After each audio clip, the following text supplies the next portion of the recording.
This is another common question I get. So some of you who have attended my streams or seen some other content has heard this from me before. So Srinath, I'm going to only give you limited help here because I'm not a fan of people who try to crack the interview or hack the questions on the data scientist tests or things like that. The easiest way to pass the interview and to get a data science job is to be a data scientist.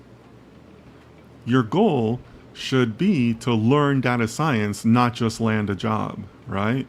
You're not trying to crack the interview. You're trying to be in the profession of being a data scientist. Because to me, it's a very serious profession. I say it's like being a doctor or a lawyer.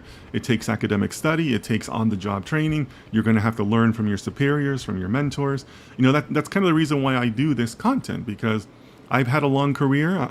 I'm in the later stages of my career, as I like to say. So, you know, I do this content, you know, as an attempt to kind of, you know, reach my hand back and help somebody who really wants to move into the profession, right? Not just crack the interview.